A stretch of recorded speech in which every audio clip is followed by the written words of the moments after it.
بەناوی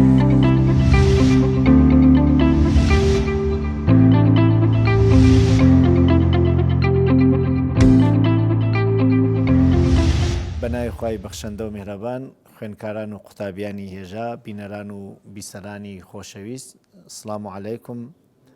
بۆ هەڵقەیەکی تر لە تایبەتمەندیەکانی کەسایەتی و گفتوگۆی ئاکادمیک گەیشتینەوە خزمەتان. لە درێژەی هەڵقەی ڕابردووە کە وتمان کەسی ئاکادمیک ئەبێ منطقی بێت، منطقیبوونی کەسی ئاکادمیک لە شێوەی زندگی کەسەکە دەرەکەوێت کە زندگی ئەقلانی ئەکاتەوە. زندگی ئەقلانی شێوەیەکە لە زندگیکردن کە بۆ ڕووداوەکانی ژیان بە دوای علەت و معلولە ئەگەڕێن لە ئوموری تەبیعیە کە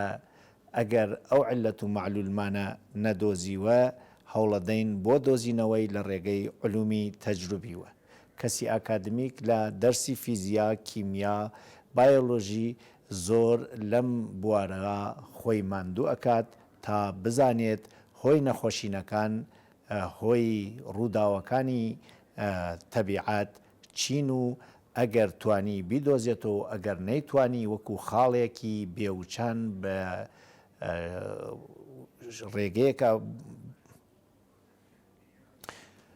وەکو خاڵێکی بێوچان هەوڵ بدات بەشک و ڕێگەیەک بۆ تەبینی ئەو شتانە بدۆزێتەوە تا دەسەڵاتی بەشەر زۆرتر بێت بۆ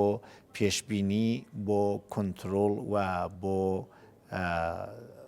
دروستکردنی ژیانێکی بەختەوەرتر و ئاسانتر لە ڕووی ڕفاه و تەندروستیوە.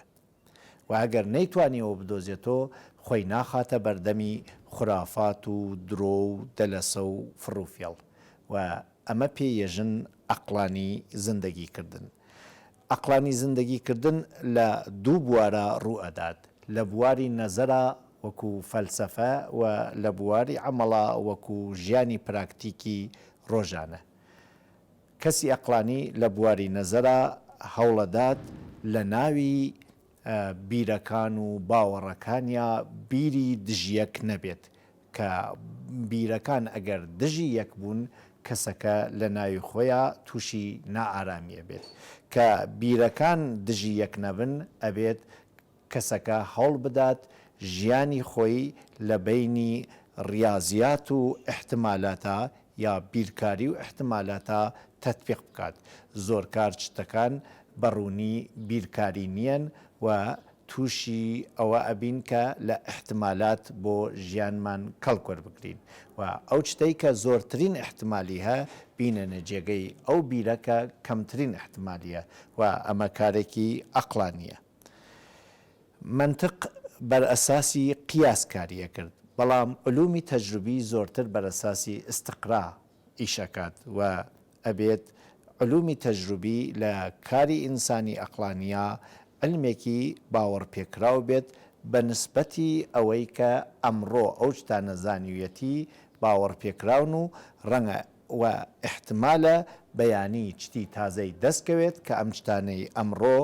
هەڵە بێت و ئەگەر چتی تازەی دەستکەوت کەسی ئەقلانی تازەکان بە مرتاحیوە وەرەگرێ و پشتەکاتە هەڵەکانی دوێنەی.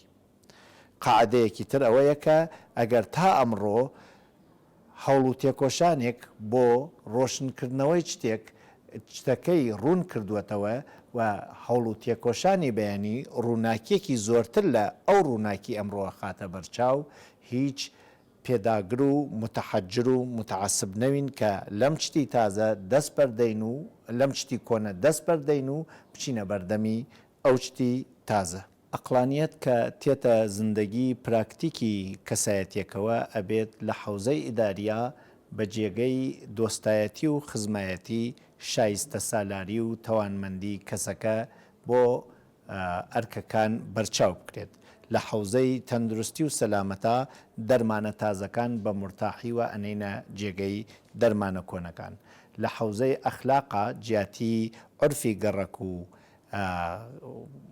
نرخی کەسەکان عەدالەت و ئازادی و ئینساف خۆشەویستترەوێت لە بەرچاوی کەسی عاقڵ. لە حەوزەی